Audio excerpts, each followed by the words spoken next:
The sharp, metallic scrape was the first sound I heard as I clawed my way out of a 15-day twilight. For a moment, I thought it was the gates of heaven opening, but when my eyes fluttered open, all I saw was the sterile white ceiling of a hospital room. A nurse told me my waking was a medical miracle. I didn't realize then that the real miracle was the hell my loving husband Michael had managed to construct for me in just 15 short days. He sold my condo, the one my parents bought for me. He took the money, and he took the woman he'd hidden for 10 years, his college sweetheart, and flew to a future that didn't include me. Just as his plane was likely taking off, he would have received a text message. Pursuant to an emergency court order, the 3 bank accounts under your name have been frozen by your wife, Ava Chen. My consciousness felt like a deep-sea diver submerged in darkness, being violently yanked to the surface by an invisible line. I broke free, my eyes snapping open. The first thing I saw was the rhythmic drip of a saline bag on an IV stand, each drop a tiny, transparent metronome marking my return to the world. She's awake, the patient in bed 3 is awake. A crisp female voice cut through the quiet hum of the room, followed by a flurry of footsteps. Doctors and nurses swarmed my bedside, a barrage of questions and flashing pen lights that felt distant and unreal, as if I were watching it all through frosted glass. All I remembered was driving home from the office, a kid no older than 10 darting into the street against the light. I swerved hard. The world became a symphony of screeching tires and shattering glass before dissolving into silence. "Miss Chen, how are you feeling?" My attending physician, a man with kind eyes and wire-rimmed glasses, looked at me with profound relief. I tried to speak, my throat as dry and rough as sandpaper. "Michael," I rasped, "my husband, is he here?" A flicker of unease went through me as I asked. It wasn't like Michael. For the 5 years we'd been married, he had been the very picture of doting devotion, the man my friends all called a unicorn. If I so much as sneezed, he'd be there with soup and a blanket. A car crash like this, he should have been welded to my bedside. The doctors and nurses exchanged a look, a subtle, uncomfortable shift in their professional calm. A young nurse finally spoke up, her voice hesitant. "Mr. Sterling, he already processed your discharge papers a few days ago. He said he was taking you home to recuperate." Discharge? My heart sank like a stone, but I only just woke up. "We know. We all thought it was very strange," the nurse whispered, leaning closer. "He insisted you only had a mild concussion and were fine to go home. We couldn't talk him out of it. He kept saying he was your legal husband and had the right to make medical decisions. He complained about the cost, that the hospital was trying to milk him for money." Complain about the cost? That was absurd. Michael ran a small but respected boutique architectural firm. My family, on the other hand, was very comfortable. The Nob Hill condo my parents had bought for me, paid in full before our wedding, was now worth a fortune. We never, ever worried about money. "No, that can't be right," I said, shaking my head. "He must have had an emergency. Something with his company." The attending physician cleared his throat gently, cutting through my denial. "Miss Chen, for now you need to focus on your recovery. Regarding your husband, we strongly suggest you try to contact him." The pity and evasion in their eyes felt like 1,000 tiny needles piercing my heart. A sense of dread, cold and suffocating, began to wrap around me like a vine. Ignoring the doctor's advice, I ripped the IV needle from the back of my hand. Ignoring the nurse's protests, I summoned what little strength I had and stumbled out of the room. I had to get home. I needed an explanation. The hospital corridor reeked of antiseptic, making me nauseous. I leaned against the wall at the nurse's station and used their phone to dial a number etched into my soul. "The number you have dialed is not in service." The cold, automated voice was a hammer blow to my chest. I took a deep, shuddering breath, clinging to the last shred of my composure. I hailed a cab outside, my voice trembling as I gave the driver an address that had once meant warmth and belonging. The 40-minute drive felt like an eternity. As the cab turned onto our familiar tree-lined street, I could see our building in the distance, our home on the 15th floor. The windows were wide open, but they looked hollow, lifeless. My heart hammered against my ribs. Every second waiting for the elevator was torture. When the doors finally chimed open, I practically fell out, sprinting down the hall. The front door was unlocked. I pushed it open with a trembling hand, and the sight that greeted me, the utter cavernous emptiness, drained the blood from my body. The custom-built console table in the entryway where our wedding portrait used to sit was gone. A few lone screws littered the hardwood floor. In the living room, my favorite Eames lounge chair, the hand-woven Turkish rug, the entire Sonos sound system we'd picked out together vanished. The walls bore faint discolored rectangles where our art had once hung ugly scars left after the soul of our home had been ripped away. It didn't look like a home, it looked like a crime scene. I walked through the ransacked rooms, the master bedroom, the office, the walk-in closet. Everything that could be moved was gone. Only a few worthless odds and ends remained scattered on the floor, mocking my naivety. I stopped in the center of the empty closet. This was where our clothes should have been. Now a single lonely wire hanger remained. On it hung a woman's trench coat I'd never seen before. Tucked into the collar was a single long strand of straight black hair. Not mine. My hair was dark but styled in loose waves. My eyes drifted downward, landing on a crumpled ball of paper in the corner. A cold premonition washed over me as I walked over and picked it up, my fingers numb. I smoothed it out. It was a copy of a flight itinerary. 2 tickets, one for Michael Sterling, the other for a name that struck me like a poison dagger, Sophia Lynn. Sophia Lynn, the one that got away. Michael's college sweetheart, the one great regret he'd ever mentioned, assuring me it was all in the past, that I was the only one he loved now. I had believed him. The destination was Vancouver. The departure time was 9:00 a.m. Today, beneath the itinerary was another piece of paper. Not a copy, an original. The header was printed in stark, bold letters, Grant Deed. The seller, the grantor, was listed as Michael Sterling, as my attorney, in fact. His signature, confident and sharp, was just as it had been on the love letters he'd written me years ago. The buyer, the grantee, was a corporation I'd never heard of. The sale price for my condo, worth nearly $4 million on the open market, was listed as a shocking $1.5 million. He'd sold it in a fire sale. The date of the signing was 3 days after I'd been admitted to the hospital. He wasn't watching over me. He was orchestrating my ruin. He was planning the great escape. My whole body trembled. I finally collapsed onto the cold, hard floor. All those years of tenderness, of whispered promises and sweet nothings, all of it a lie. He had just been waiting for the perfect opportunity to cash me out and run to the woman he truly wanted. My accident, my coma, it wasn't a tragedy for him. It was a golden ticket.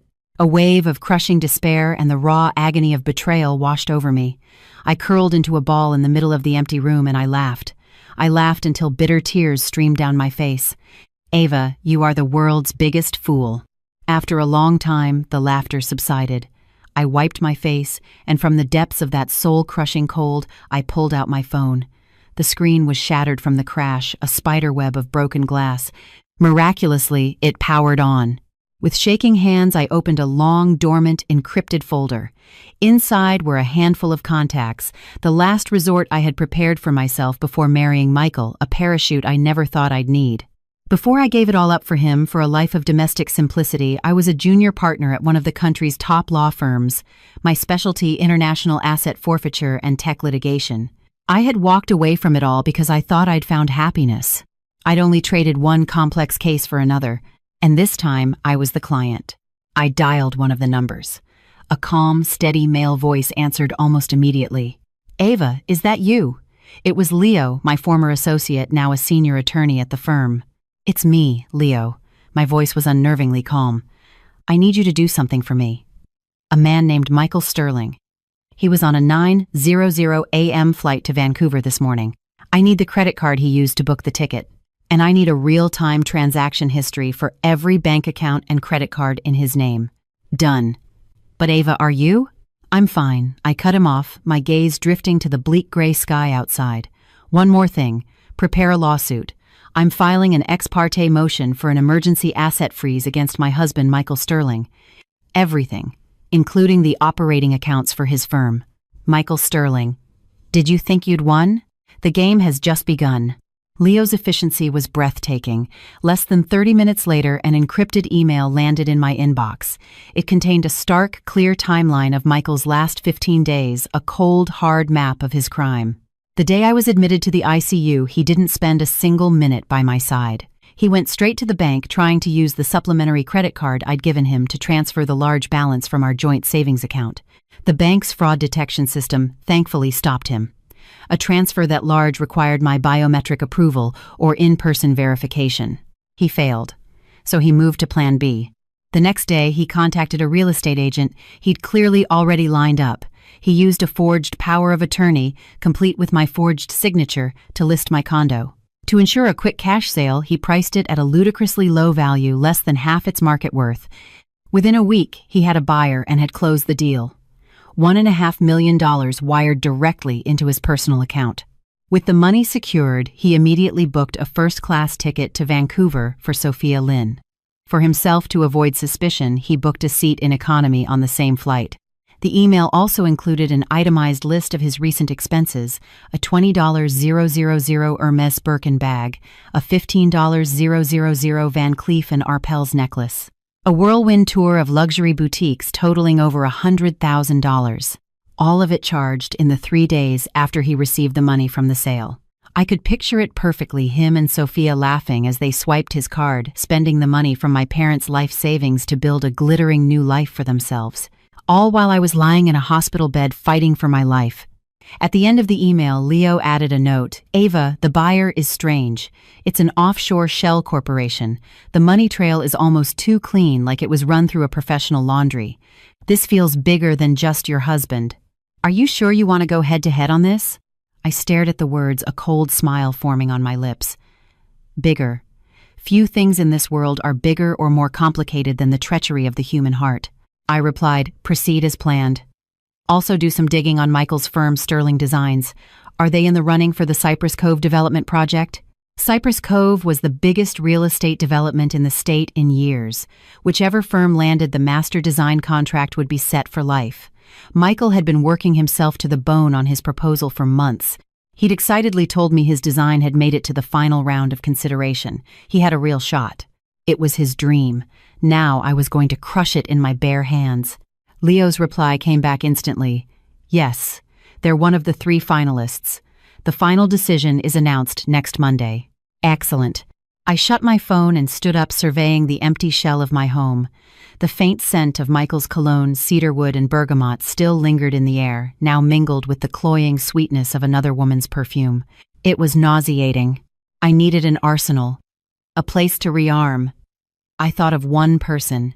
Half an hour later, I stood before a discreet coffee shop in Hayes Valley called The Glitch. A small digital sign on the door read, "System offline. Rebooting tomorrow." I pushed the door open and walked in. Inside, a woman in a stylishly minimalist black jumpsuit was meticulously polishing a Chemex brewer behind the counter. Without looking up, she said in a cool voice, "Sign says we're closed." "Zoe," I said, my voice hoarse. "It's me." Her hands stilled. She slowly looked up. When she saw my pale face and the ugly bruise on my wrist from the IV, her sharp eyebrows knitted together. "Jesus, Ava. What the hell happened to you?" Zoe dropped the cloth and rushed out from behind the counter to steady me. "You look like you just broke out of a hospital." I did. Zoe was my college roommate, my best and only friend. A certified genius who'd aced law school only to pivot and become one of the country's most sought-after white-hat hackers. This coffee shop was just a front. "I need to borrow your armory," I said, getting straight to the point. Zoe's armory was a climate-controlled, soundproofed room on the second floor. It contained no coffee beans or grinders. Only rows of servers humming with a cool blue light and a wall of monitors displaying cascading lines of code. She didn't ask any more questions. She just gave me a long, hard look and led me upstairs. "Same rules as always," she said, keying in a complex passcode. "I provide the hardware. I'm not a party to your operations." I know. It was our understanding. The door hissed open, revealing the familiar high-tech sanctuary. I sat down at the main terminal, plugged in my shattered phone, and began exporting the data. Zoe placed a mug of hot tea beside me and stood behind my chair, watching the code scroll across the screens. Finally, she couldn't hold it in any longer. "Michael did this." It wasn't a question. I didn't look back, just grunted a soft, "I told you," she said, a new anger hardening her voice. That guy's smile never reached his eyes. He wasn't built for the long haul. And you gave up your partnership at the firm for him. Ava, you were a fool. "Yes, I was," I said with a self-deprecating smile. "But I'm not anymore." As I spoke, I pulled up the network architecture for Sterling Designs. Years ago, I had built his company's entire cybersecurity system myself. I had given him an impenetrable fortress, which meant, of course, I had also built myself a secret back door. I needed one thing, the one thing that would utterly and completely destroy him. His entire proposal for the Cypress Cove project, all his designs, renderings, and core creative concepts. My fingers flew across the keyboard. The commands and protocols long dormant came back to me like loyal soldiers answering a call to arms. Zoe said nothing more, just stood by a silent, supportive presence. She knew the old Ava was back. It took me less than 10 minutes to bypass his firewalls and gain access to the core server. I found the encrypted folder labeled Cypress Cove, Final. The password mockingly was Sophia Lynn 1998. I took a deep breath, compressed the entire folder, and uploaded it to an anonymous, encrypted cloud server. Then, using the highest-level administrative privileges, I formatted every backup file on his entire network. Finally, I planted a small, elegant piece of malware, a logic bomb. It was programmed to detonate at 10:00 a.m. next Monday, the exact moment the winner of the Cypress Cove contract was scheduled to be announced. It would instantly and irrevocably wipe the hard drive of every computer connected to the Sterling Designs network. After it was done, I felt a sliver of strength return to my exhausted body. I swiveled in the chair to face Zoe. "Do me a favor. Send the contents of this folder anonymously to the other 2 finalists for the project." I didn't just want to destroy his work. I wanted him to watch helpless as his greatest achievements were stolen, plagiarized, and celebrated by his direct competitors. I wanted him to be professionally ruined, branded a fraud and a cheat. Zoe looked at my bloodshot eyes and nodded slowly. "Done." "But what's your next move? He's got the money, the house is sold, and he's out of the country. Ruining his career doesn't seem like enough." "Oh, it's not," I said, picking up my phone and checking the time. It would be 7:00 p.m. in Vancouver. Michael's flight had landed. He was probably just settling in with his precious Sophia, ready to start their beautiful new life. I smiled, pulled up a pre-written text message and hit send. The message would go to Michael's phone. It referenced the 3 bank accounts where he had stashed the $1.5 million from my condo, along with the last of his company's liquid assets. His entire new life was in those accounts. I could only imagine the look on his face when he turned on his phone and saw that message. "Welcome to hell, Michael. Consider this a welcome gift." At Vancouver International Airport, Michael Sterling took a long, deep breath as he stepped off the plane. The 12-hour flight had been exhausting, but his heart was filled with an exhilarating sense of freedom. He had finally escaped the cage. 5 years of marriage to Ava Chen. Her brilliance, her ambition, her sheer competence, it had been a mountain pressing down on him, suffocating him. She was the legal prodigy, the star. He was just a small business owner struggling to keep up. Everyone told him how lucky he was that he'd married up. Only he knew how it truly felt like he was living on borrowed prestige, especially around her parents, where he was always the son-in-law to be evaluated, to be subtly managed. Now it was all over. He had money, $1.5 million. It was more than enough for him and Sophia to start over in Canada, maybe even launch a new business. And Ava, she was probably still lying in a coma. By the time she woke up and figured things out, what could she do? An international lawsuit would take years and a fortune. By then, he'd have laundered the money so clean it would squeak. He almost felt grateful for that car crash. "Michael, what are you thinking about?" A soft voice pulled him from his thoughts. Sophia Lynn, radiant in a new Chanel suit, linked her arm through his. The Van Cleef and Arpels necklace glittered at her throat. "Nothing," he smiled, squeezing her hand. "Just about our new home. You always wanted a house with a garden, didn't you? Real estate is much more affordable here." "Really? Oh, Michael, that's wonderful," she chirped. "Thank you. Thank you for doing all this for me." Her eyes grew misty. "With my father's business going bankrupt, all those debts. I don't know what I would have done without you. We should use most of this money to pay off his creditors, okay? We can plan the rest later." A warmth spread through Michael's chest. This was the woman he loved, kind, selfless, always thinking of others, not like Ava, who was always so rational, so clinical. Even in bed, she analyzed everything, like it was a legal case. "Don't be silly. Your problems are my problems," he said gallantly. "Don't worry about the money. I've got this." They collected their luggage and headed for the taxi stand bound for the 5-star hotel he'd booked. Michael switched on his phone, which had been off for the flight, intending to call an Uber Black. The moment it connected, a flood of notifications poured in. He ignored them, assuming they were just work emails from San Francisco. But then a single text message from his bank appeared at the very top of his screen. Michael's smile froze. His pupils constricted. It was as if someone had dumped a bucket of ice water over his head. Frozen by your wife Ava Chen. She was supposed to be in a coma. His fingers trembled as he fumbled to open his banking app, mistyping his password twice. When he finally logged in and saw the account balance, a string of perfect zeros next to the glaring red flag, account frozen, his mind went completely blank. $1.5 million. The money from the condo, plus the 100,000 or so left of his company's operating cash. All of it in those accounts. All of it gone. How? How was this possible? Ava was awake. How could she have done this so fast from another country? A string of frantic questions detonated in his brain. "Michael, what's wrong?" Sophia asked, her face etched with concern. "You look terrible." It's nothing." He forced a smile that felt more like a grimace, quickly pocketing his phone. Just a bit of jet lag. He couldn't tell her the truth. He couldn't admit that the beautiful future he'd just promised her had evaporated into thin air. He'd just become a penniless joke. Stay calm, he told himself. Think. Even if Ava was awake, she couldn't have done this legally. A judicial asset freeze requires a court order, which takes days. She must have pulled some strings, called in a favor at the bank to get a temporary risk hold.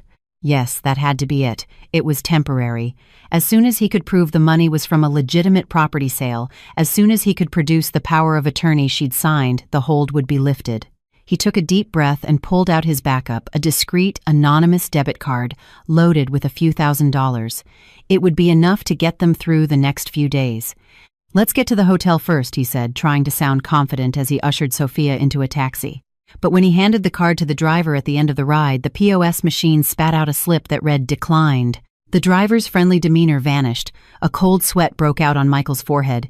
He had the driver try again. Same result. This card was locked too.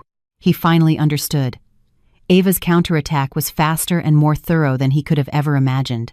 She hadn't just frozen his main accounts. She had used their suspicious activity to trigger an international anti-money laundering alert, flagging every associated card and account he possessed.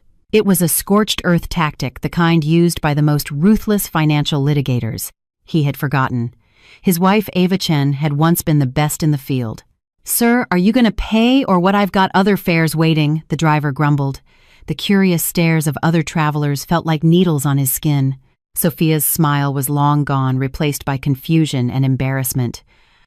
"Michael, maybe I should just use my card," she whispered. His pride, already bruised, was now being stomped into the ground. He couldn't bear the shame of admitting his failure in front of her. "No," he snapped. He frantically emptied his wallet, pulling out a chaotic mix of US dollars and Canadian currency he'd exchanged before the trip.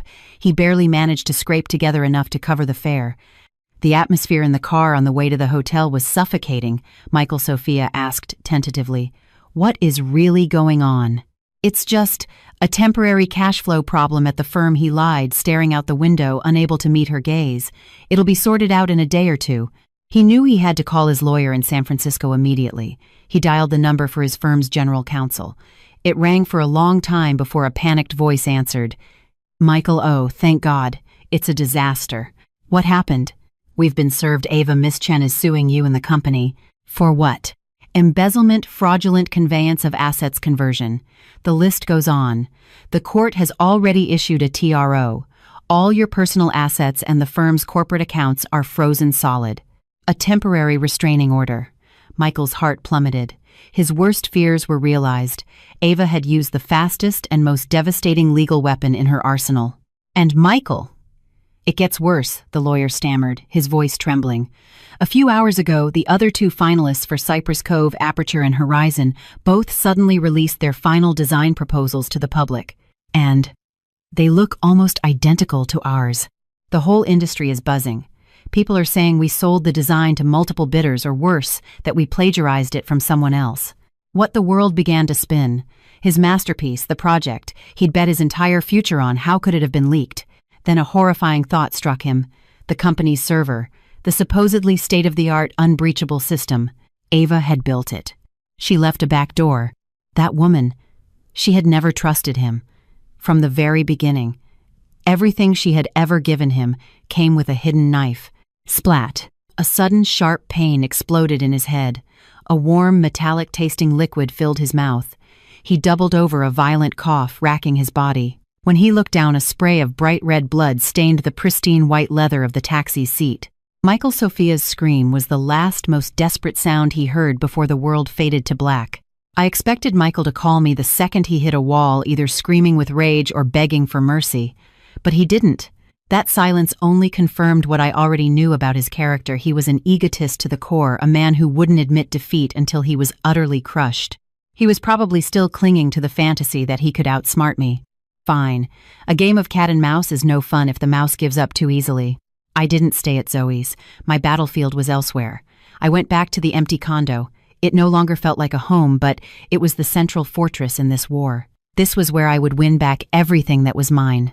I hired a cleaning service to purge the entire place, scrubbing away every last trace of Michael and Sophia. When the last lingering scent of his cologne was gone, I felt like I had undergone a spiritual cleansing myself. Then I went online and ordered the bare essentials, a mattress, a set of sheets, a few pots and pans. That night, I slept on the mattress in the middle of the vast, empty living room. Without the plush comfort of our old bed, the firmness of the floor beneath me felt grounding, and I slept more soundly than I had in years. The next morning, I woke up to a call from Leo. "Ava, you are not going to believe this," he said, his voice buzzing with excitement. "The buyer of your condo, that offshore company Starlight Investments. I followed the paper trail. The majority shareholder is David Lynn. David Lynn, Sophia Lynn's father." I was quiet for a moment. It was both unexpected and perfectly logical. A classic shell game. "So that's their play," I said, a cold smile touching my lips. David Lynn and Michael had cooked up this scheme together. Lynn would pretend his company was on the verge of bankruptcy, giving Sophia a damsel in distress story to feed Michael. Michael, playing the heroic lover, would sell my assets to rescue her. In reality, the $1.5 million was just moving from David Lynn's left pocket into the right pocket of his daughter and future son-in-law. They were using my premarital property to solve their own financial problems and in the process launder it into their family's name, a brilliant, despicable plan. If I had died in that coma or woken up with brain damage, they would have gotten away with it forever. "There's more," Leo continued. "I looked into David Lynn's corporate financials. His company is in trouble, yes, but nowhere near bankruptcy. What he really needs is a massive game-changing project to get back on his feet, a project like, say, Cypress Cove." The pieces clicked into place. Michael leaking his own proposal wasn't just spite, it was another gift for the Lynn family. He was sacrificing his own firm to give his future father-in-law a winning, fully developed design proposal for next to nothing. He was paving David Lynn's road to recovery with the rubble of my life. "So what's our move?" Leo asked. "This is a complicated fraud. The sales contract itself is facially valid. Michael was your husband and he had a power of attorney with your signature on it. Even if we prove it's a forgery, a lawsuit to reclaim the title could drag on for years." Years. I walked to the floor-to-ceiling windows, looking down at the bustling city below. I don't have years to play their game. I need a weak point. A single pressure point that will make this entire seemingly perfect chain of evidence collapse. The weak point was in the grant deed itself. I had Leo send me a high-resolution scan. I zoomed in, examining every clause, every signature, every punctuation mark. Michael was arrogant, but he wasn't a lawyer. The scheme he and David Lynn had concocted was designed to look airtight, but the more perfect a forgery tries to be, the more likely it is to have a fatal flaw. And then I found it. In a tiny, almost unnoticeable corner at the bottom of the signature page. Below the signature for the grantee and grantor was a line for the attesting witness, the notary public. The signature belonged to a man I knew very well, Kevin Cho. Kevin Cho, Michael's old college buddy, now a partner at a small, moderately successful local law firm, a man who had once asked me out and been politely rejected. I remembered telling Michael on more than one occasion that I found Kevin's legal style to be opportunistic and shallow. Michael had probably chosen him as the witness partly out of friendship and partly out of a pathetic need to prove that his connections were just as good as mine. And that was his biggest mistake. Any competent lawyer, when notarizing a transaction involving the sale of one spouse's significant premarital real estate, has a professional and ethical duty to ensure both parties are present and consenting, especially in a situation where one spouse is incapacitated. The authenticity of that power of attorney should have been verified beyond a shadow of a doubt. Kevin Cho was either completely duped by Michael or he was an active co-conspirator. I was betting on the latter. I dialed his number. "Ava," he answered, his voice laced with surprise. "This is a pleasant surprise. To what do I owe the honor?" "Kevin." Keeping busy, I hope I kept my voice perfectly level. I had a quick legal question I was hoping you could help me with. Oh, of course, anything for you, Ava, he said, a smug, flirty tone creeping into his voice. Let's say there's a real estate contract. The seller is my husband selling my premarital property. During the transaction, I, the owner, am in a coma following a car accident and thus unable to express my true intent. My husband provides a power of attorney apparently signed by me. In your professional opinion as the witnessing notary on the deed, Kevin, how would you assess the legal validity of that contract? The other end of the line went dead silent. I could hear his breathing suddenly ragged and heavy. After a long 10-second pause, he finally spoke, his voice strained. Ava, what are you talking about? Nothing specific, I said, my voice light but laced with ice. Just wanted to remind you of Rule 3.3 of the California Rules of Professional Conduct. A lawyer shall not knowingly make a false statement of fact or law to a tribunal or fail to correct a false statement of material fact. If that lawyer engages in conduct involving dishonesty, fraud, deceit, or misrepresentation, well, that's not just grounds for disbarment. It's a felony. I just trusted my friend's integrity, he stammered. Michael told me you were fine, just some minor injuries, and that you signed the POA yourself. I didn't know. You didn't know. My voice rose slightly. Are you a first-year associate, Kevin? Do you think a judge would buy that, or do you think your firm's reputation can withstand the scandal when this goes public? What do you want, Ava? He finally snarled, abandoning the pretense. It's done. The property has been transferred. You can't change it even if you drag me down with you. I don't want anything. I said, my words precise and sharp. I'm giving you 24 hours. I want you as the witnessing notary to submit a formal declaration to both the court and the county recorder's office. The declaration will state that you have since come to believe the power of attorney used in the transaction was fraudulent, and you are therefore petitioning to have the transfer of title rescinded. Are you insane? That's admitting professional misconduct. My career will be over. I don't care about your career. What I care about is that if you don't do it, my legal team will be filing a comprehensive complaint with the state bar and the district attorney's office tomorrow morning. Then you won't be worried about misconduct. You'll be worried about a criminal indictment. I paused, delivering the final blow. You're a smart guy, Kevin. You can either cut off your own arm to save your life, or I can burn your entire world to the ground. Your choice. I hung up, giving him no room to negotiate. The only way to deal with an opportunist like him was to make him understand that the cost of betraying me was infinitely higher than any benefit he thought he was getting. He would make the right choice. And once the recorder's office received a declaration of fraud from the witnessing notary, the entire house of cards Michael and David Lynn had built would collapse. Not only that, but the $1.5 million would be clawed back from Starlight Investments and held by the court pending the outcome of the now voided sale. They wouldn't see a single dime. Just as I finished the call, my phone buzzed with a text from an unknown number. Miss Chen, this is Sophia Lin. I know you're awake. Michael, he wasn't thinking clearly. Please, I'm begging you, have mercy on him. We're willing to give the condo back. Just please release the hold on his account so he can come home. Please. I almost laughed at the cloying, sanctimonious tone. Have mercy. Did they have any mercy for me when they left me for dead? I could picture her now typing this with tears in her eyes, playing the victim. She had no idea who she was dealing with. I typed back a short reply, have him call me himself. Then I blocked the number and tossed the phone aside. The power in this game was mine. If they wanted to beg, they would do it on my terms. I underestimated Kevin Cho's survival instinct. It didn't take him 24 hours. Leo called me the next morning, his voice electric. Ava, it's done. The coward caved. First thing this morning, he filed a declaration with the court and the recorder, throwing Michael completely under the bus. Claims he was deceived.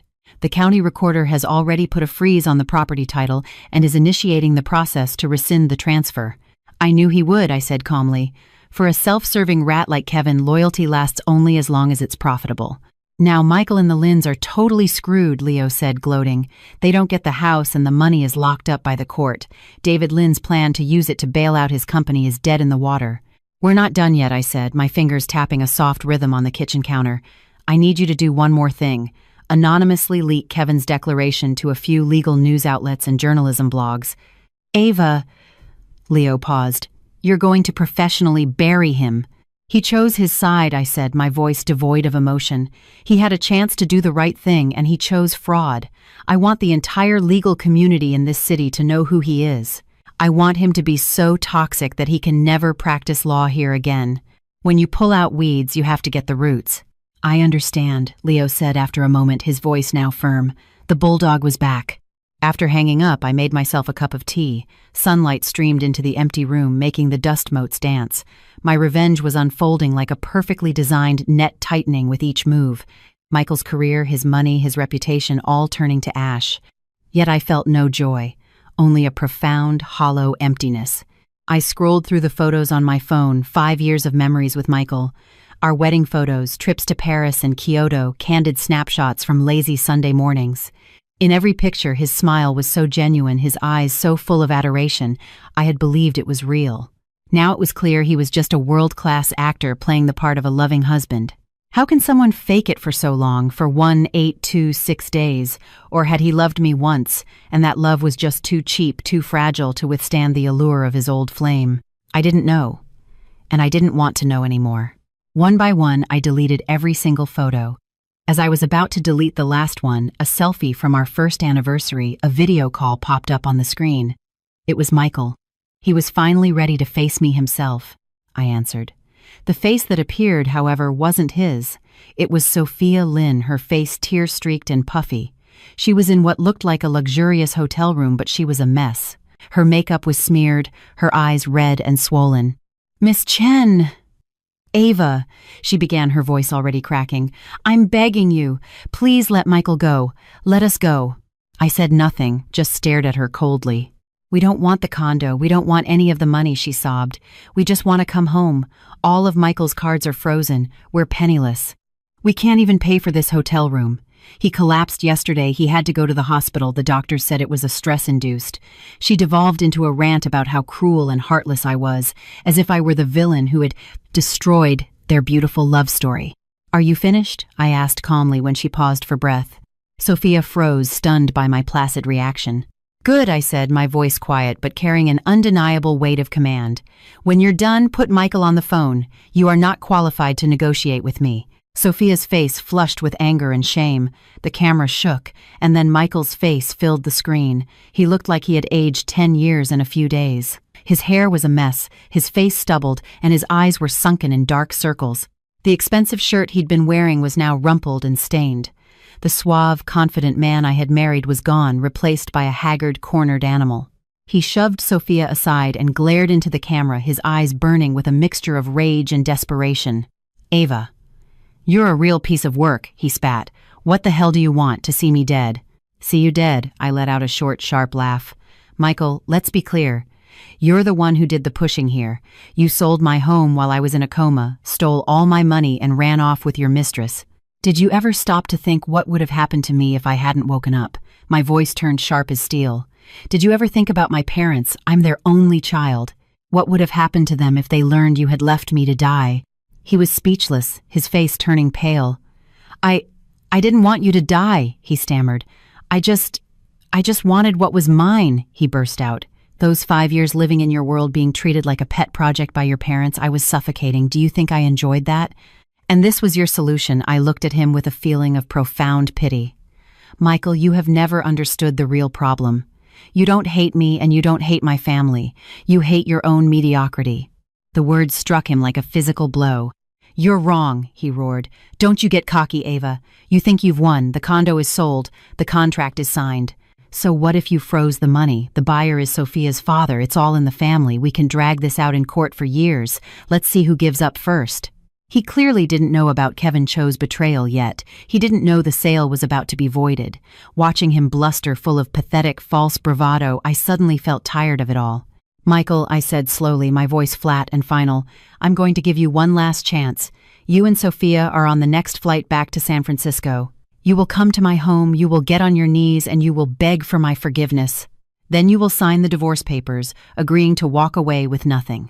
If you do that, I will consider limiting my actions to civil court." "You're dreaming," he shrieked as if I'd mortally insulted him. "You want me to kneel to you. Who the hell do you think you are?" "Very well." I nodded, a cold smile playing on my lips. "It seems you don't want the chance." I paused, then played my final card.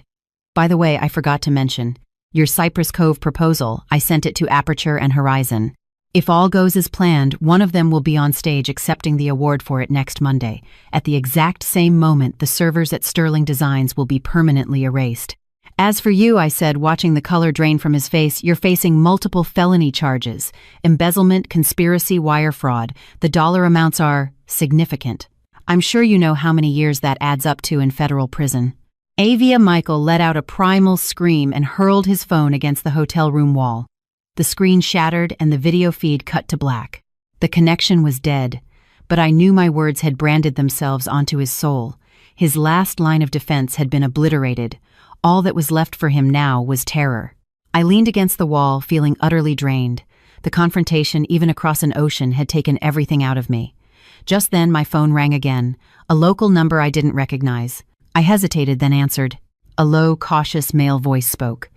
Am I speaking with Miss Ava Chen? This is she. Miss Chen, my name is Robert Davies. I'm the legal counsel for Starlight Investments. My client, Mr. David Lin, would like to schedule a meeting with you to discuss the property in Nob Hill, in person. The old fox was finally coming out of his hole. I arranged the meeting with David Lin at the Glitch. It was my turf. It gave me a home field advantage. He arrived early and alone. He was dressed in an impeccably tailored suit, his graying hair perfectly combed. Despite the fatigue in his eyes, he projected an air of authority and success. When he saw me, he managed a complex, weary smile. Miss Chen, you're even younger and more composed than I imagined. I ignored the pleasantries. Mr. Lin, I don't think we have anything to chat about. My terms have already been delivered to your associate. David Lin's smile faltered for a second before he sighed and sat down across from me. He picked up the small teapot on the table and poured me a cup. Ava, may I call you Ava? I admit we handled this situation poorly. Michael is young and impulsive, and my Sophia, she was desperate, cornered by the family's financial troubles. They made a foolish mistake. As the elder, I bear some of the responsibility. In a few smooth sentences, he'd tried to reframe a calculated predatory fraud into a simple case of kids being kids. And I picked up the cup but didn't drink, watching the tea leaves unfurl in the hot water. Are you here to apologize on their behalf? Yes and no, he said, his eyes suddenly sharp. Ava, we're both practical people. Let's not waste time. You're smart enough to know that escalating this doesn't do either of us any good. Oh, I raised an eyebrow. Enlighten me. You may have frozen Michael's accounts and spooked that idiot lawyer into retracting his statement, but the title to the property has not yet reverted to you, and the $1.5 million is still tied up with the court. A lawsuit to resolve this will take at least a year, maybe more. That's a significant loss of time and opportunity cost for you. As for my company, he continued, pressing his advantage, this money would have been helpful, but it's not life or death. Without it, things will be difficult, but we will survive. You, on the other hand, Miss Chen, you currently have nothing. He was trying to intimidate me to make me feel small and powerless. I laughed. Mr. Lin, I think you're mistaken about who has nothing. I set my cup down with a sharp click. The one with nothing to lose right now is you. His expression tightened. Starlight Investments, I said conversationally. Registered in the Cayman Islands, I presume. A classic offshore entity, great for tax avoidance and privacy. But they have one major weakness: they can't withstand scrutiny.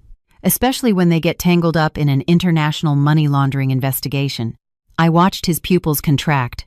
Yesterday, I continued pressing harder. I asked a friend of mine, a lawyer who specializes in forensic accounting for short-selling firms, to begin a full-scale due diligence investigation into Starlight Investments. I'm sure it won't be long before the IRS and the Department of Justice take a very keen interest in a company with such questionable transactions. You're threatening me, he hissed, surging to his feet and leaning over the table. I'm advising you, I replied, meeting his glare without flinching. You're a businessman, Mr. Lin. You understand risk versus reward.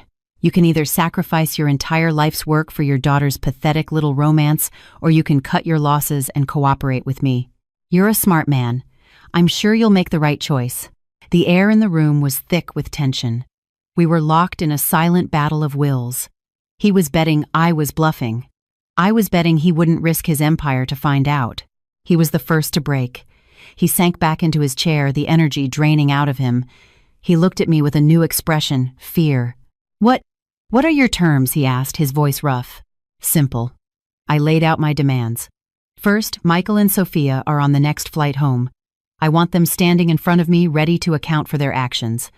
Second, Starlight Investments will formally stipulate to the court that the purchase contract was fraudulent, waive all claims, and cooperate fully to have the title revert to me immediately. Third, and most importantly, I said, locking my eyes on his, I want everything you have on the Cypress Cove project. That includes the design proposal Michael gave you, and more importantly, all the market research, political connections, and strategic partnerships you've been developing to support it. He looked up, stunned. You're going after Cypress Cove. Why not? I retorted. Michael used my assets to pave your way. I'm just taking back what's mine. With interest. He finally understood. My goal was never just about getting my condo back or punishing Michael. It was about taking the very prize they had tried to steal and making it my own.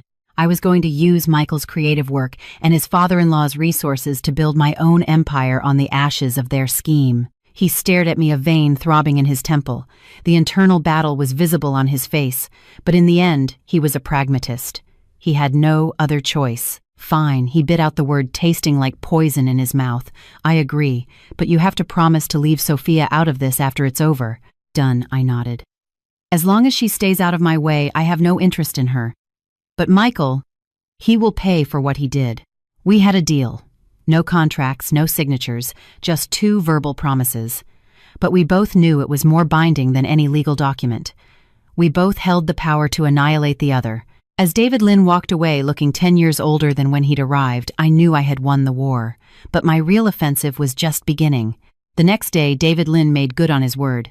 Michael and Sophia were on the first flight from Vancouver back to San Francisco. I didn't go to the airport. I simply had Leo send 2 of his largest, most imposing paralegals to escort them from their gate to a very specific location. A place they never wanted to see again, my condo. When I walked through the door, they were standing awkwardly in the middle of the empty living room. They both looked gaunt and exhausted, like refugees from a failed state. Sophia's expensive Chanel suit was hopelessly wrinkled, her face pale and drawn. At the sight of me, she flinched and instinctively hid behind Michael. Michael's expression was a chaotic storm of anger, resentment, and a flicker of something he would never admit: fear. "Ava," he said, his voice a dry rasp, "we're back. What more do you want?" I ignored him. My eyes went past him, settling on Sophia. "Miss Lynn," I said coolly, "we meet again." She trembled, unable to look at me. "I have a question for you," I said, walking slowly towards her. "When you were crying to Michael about your father's bankruptcy, did you ever imagine he would sell his wife's home out from under her while she lay dying?" I didn't," she stammered, her face white as a sheet. "I didn't know he would do that. I was so scared." "You didn't know," I let out a cold, sharp laugh. "The watch on your wrist, the necklace at your throat, the designer clothes on your back, every single piece bought with my money. You seemed to enjoy it all just fine. You didn't have any questions then." My voice grew louder, each word a hammer blow. "When you were living it up in a 5-star hotel planning your rosy future on my dime, did it ever occur to you that the woman you left behind in that hospital might never wake up?" "No, it wasn't like that," she cried, backing away until her back hit the cold wall. She finally broke, sliding to the floor and burying her head in her hands, sobbing. "I'm sorry, I'm so sorry." Her apology was cheap and worthless. I turned my attention back to Michael, who had stood silent and rigid through the entire exchange. "Now it's your turn," I said. "Kneel." "What did you say?" He looked at me as if I'd lost my mind, a scornful smirk twisting his lips. "Ava, don't push it. I'm back. I've agreed to give you the condo. You want to humiliate me now." "Humiliate you." The words were so absurd I almost laughed again. "Michael, compared to what you did to me, is asking you to kneel. Really a humiliation." I stepped up to him until we were inches apart, looking up into his haunted eyes. I could smell the sour scent of fear and exhaustion on him. "While I was in a coma, you used forged documents to sell my home and run off with my money and your lover. That is betrayal. My parents treated you like their own son, and you nearly caused them the grief of burying their only child. That is despicable. You used my money to buy luxury gifts for another woman. That is shameful." With every word, I took another step forward, and with every step the color drained further from his face. "You schemed and plotted to destroy our 5-year marriage and trample on every ounce of love and trust I ever gave you. That is heartless. Now all I am asking is for you to get on your knees and apologize for your betrayal, your despicable actions, your shameful greed, and your heartless cruelty. Do you really think that is too much to ask?" My voice was quiet, but the words were scalpels, methodically dissecting his pathetic ego, exposing the rotten core of his character for all to see. Michael's body began to shake. He opened his mouth to argue, to rage, but no sound came out. He knew it was all true. Even Sophia, crying in the corner, had stopped looking at him with a dawning expression of shock and horror, as if seeing the real man for the first time. The silence stretched on. Just when I thought his pride would win out, that he would defy me to the last, his knees began to buckle. Thud. The sound of his knees hitting the hardwood floor echoed in the empty room. He kept his head bowed, his hands braced on the floor, knuckles white from the strain. In that moment, I felt no triumph, only a vast, empty sadness. The man kneeling before me was a stranger. The man who had once knelt to offer me a ring and a lifetime of promises was gone forever. This new man was kneeling only to save himself from prison. "I'm sorry," he choked out the words, thick with shame. I looked down at him and shook my head. "It's too late, Michael." From my bag, I produced 2 documents and dropped them on the floor in front of him, a divorce petition and a marital settlement agreement. "Sign them," I said coldly. "You walk away with nothing but the clothes on your back. We are done." He looked up at the papers, his eyes filled with despair. He knew this was the end. 5 years of what he considered sacrifice and subservience, all for nothing. He was right back where he started, only worse. In a sudden, desperate movement, he lunged not for the pen but for the papers, intending to rip them to shreds. I was faster. I stomped my foot down the sharp heel of my shoe, driving directly into the bones of his hand. "Arr!" He screamed a raw, piercing sound of agony, his face contorted in pain. "Michael, do not test my patience." My voice was as cold as a Siberian winter. "I ran out of patience the day you sold this condo. You have 2 choices. 1, you sign these papers and get out of my life. 2, I call the police right now and you can spend the next decade repenting in a federal penitentiary." The combination of pain and terror finally shattered what was left of his will. With a trembling hand, he picked up the pen. His eyes were vacant, his movements robotic. He didn't even read the documents, just scrawled his name on every signature line. When he finished the last one, he collapsed a puppet with its strings cut. I removed my heel from his hand and picked up the signed agreements, checking them carefully. Satisfied, I tossed his copy back at him. "We're finished here," I said, looking from him to the shivering woman in the corner as if they were trash to be taken out. "Now get out of my house." Michael didn't move, just knelt there, staring blankly at the floor. It was Sophia who scrambled to her feet, pulling at his arm. "Michael, let's go, let's just go," she pleaded, her voice choked with relief. He remained motionless for a moment longer. Then he slowly lifted his head and looked at me, his voice a hoarse whisper. "Ava, did you ever really love me?" The question was so pathetic, so self-serving, I almost laughed. Even now, he was grasping for a way to salvage his ego. If I had loved him then, this was all just a lover's quarrel, a punishment, not a complete and total annihilation. I decided to deny him even that last miserable comfort. "Love," I looked him straight in the eye, my voice clear and precise. "The moment you told your first lie for Sophia Lynn, you became unworthy of that word." I paused, then let a bright, almost cruel smile spread across my face. "As for me, oh, I loved you. But the moment I woke up in that hospital, I took that love and I killed it myself." The last flicker of light in Michael's eyes died. He allowed Sophia to pull him to his feet. Together they stumbled out of the condo like a pair of beaten dogs fleeing into the hallway. The door clicked shut behind them. Silence. I stood alone in the center of the living room for a long time, then I walked to the window and pulled back the heavy drapes I'd had installed. Sunlight flooded the room, illuminating every floating dust mote, and it illuminated the 2 silent, cold tears that were for the first time tracing a path down my cheeks. Goodbye, Michael, and goodbye to 5 years of my life. Today, Ava Chen is reborn. After exorcising the ghosts of my past, I didn't waste a moment. My real work was just beginning. I immediately called Leo. His first task was to file the divorce papers and finalize the title transfer for the condo. His second was to analyze the trove of data on the Cypress Cove project that David Lynn had provided. "This is everything," Leo said, stunned after reviewing the files. "Market analysis, feasibility studies, political contacts.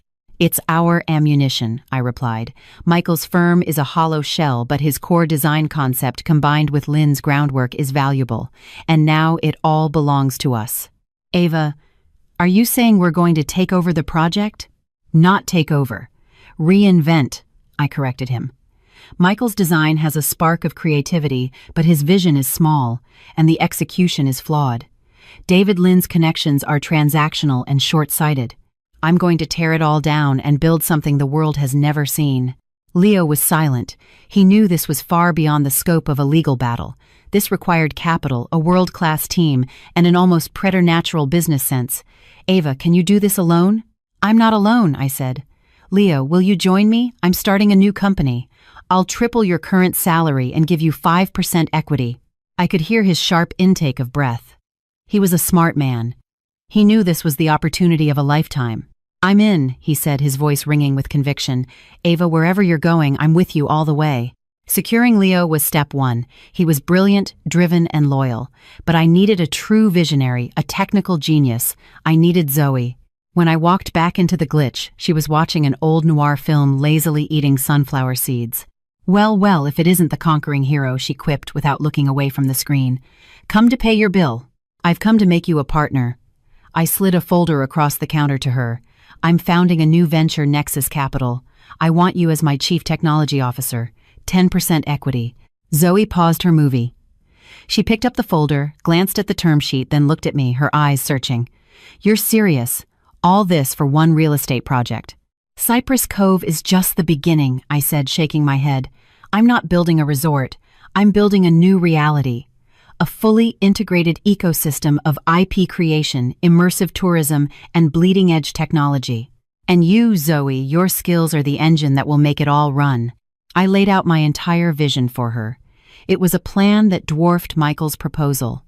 I wasn't just building a luxury hotel. I was creating a narrative world, a real-life video game. Visitors wouldn't just be tourists. They would be players.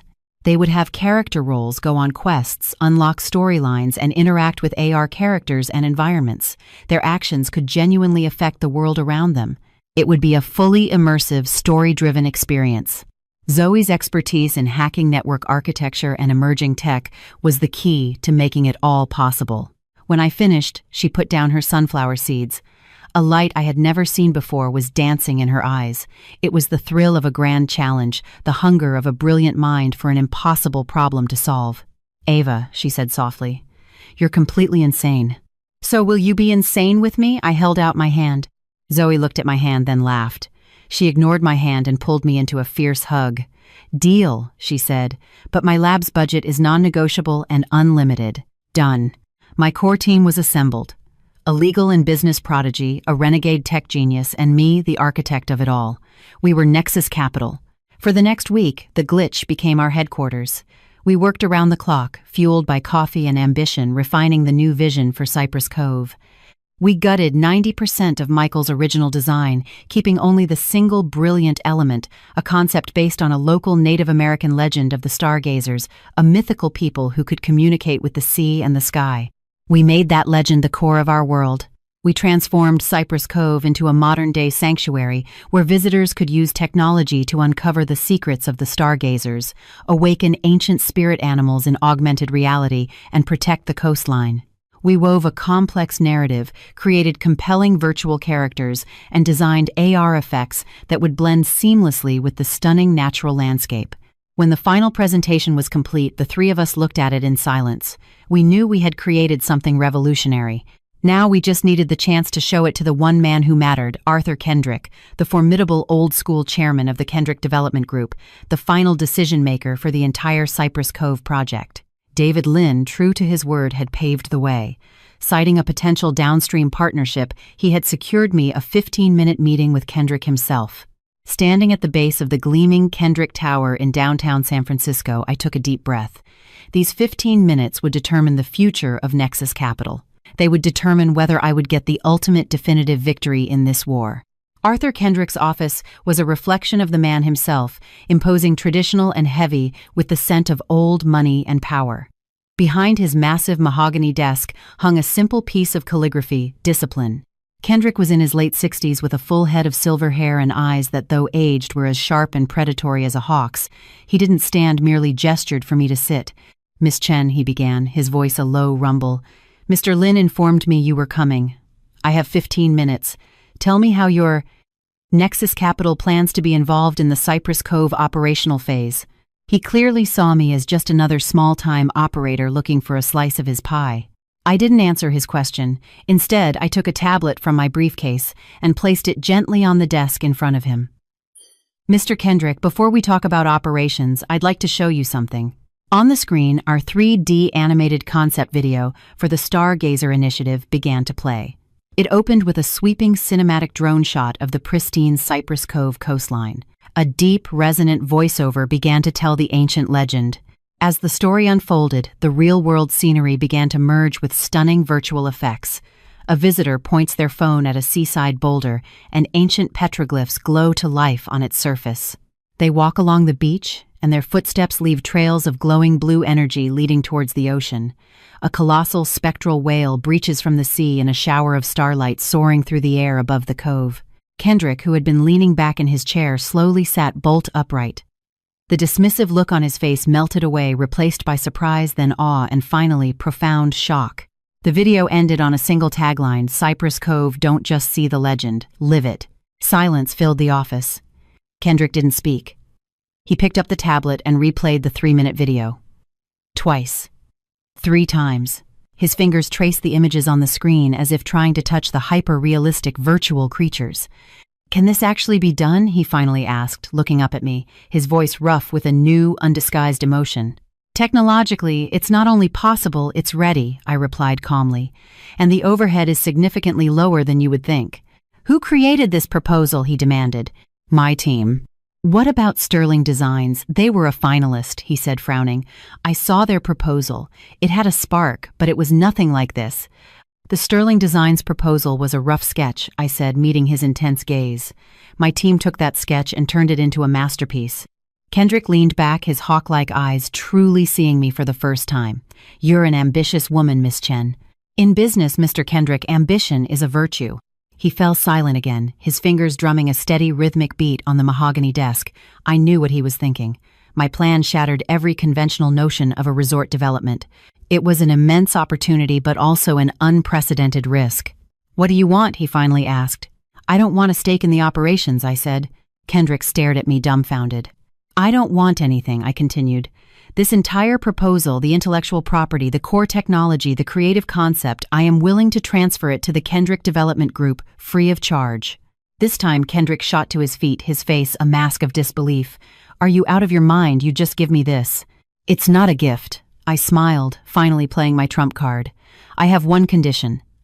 The master design and implementation contract for the entire Cypress Cove project must be awarded exclusively to my company, Nexus Capital. And I want the previous bidding process, including the 3 finalists, declared null and void." The room was utterly still. Kendrick stared at me, his eyes boring into me as if trying to read my soul. He understood my gambit. I wasn't here for a slice of the pie. I was here to rewrite the recipe. I had offered him an irresistible vision of the future in exchange for a ticket to the game, a ticket that would allow me to legally and publicly execute Michael and his plagiarizing competitors. It was an insane, audacious, and brilliant checkmate. Miss Chen, Kendrick said, his voice now heavy with gravitas. He walked around the desk and stood before me. "Do you have any idea what kind of blow it would be to my company's reputation to nullify a public bidding process at this late stage? And do you have any idea what kind of blow it would be to miss out on a project that will redefine the entire industry?" I countered. "Ha!" Suddenly he threw his head back and laughed, a loud booming sound that filled the office. "Ava Chen, you've got guts. In all my years, I've never met a young person with your kind of audacity." The laughter stopped and he looked at me, his eyes blazing. "The project is yours. I don't care how you do it, how you handle the other firms or the press. I want what I just saw on that screen built on my land. Make it happen." "You have a deal, Mr. Kendrick." I stood and extended my hand. Our hands clasped, his wrinkled and powerful representing the old guard of capital and concrete, mine steady and firm representing the new wave of ideas and technology. It was more than a deal. It was the dawn of a new era. When I stepped out of Kendrick Tower, the sun was setting, casting my shadow long across the plaza. I pulled out my phone and called Leo. "Leo, get ready," I said, my voice calm but vibrating with suppressed excitement. "Step 1, file a motion to dismiss all our lawsuits against Sterling Designs, Aperture, and Horizon." "What?" Leo cried. "Ava, after all that, we're just letting them go." "Step 2, I continued, ignoring his protest. "Draft a formal invitation from Nexus Capital to the leadership of all 3 firms." "An invitation to what?" I looked at the setting sun, a slow, triumphant smile spreading across my face. "An invitation to the official launch event for the Cypress Cove Stargazer Initiative. It's time they saw what a real masterpiece looks like." I wasn't suing them anymore. I had found a punishment far more fitting and far more cruel than a courtroom battle. I was going to make them sit in the front row and watch as I built my empire on the foundation of their stolen dreams. They would be nothing more than footnotes in my success story, bitter spectators to an era they were too small to be a part of.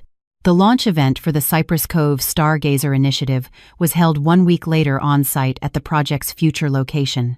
Kendrick Development had spared no expense transforming a stretch of pristine beach into a futuristic open-air amphitheater.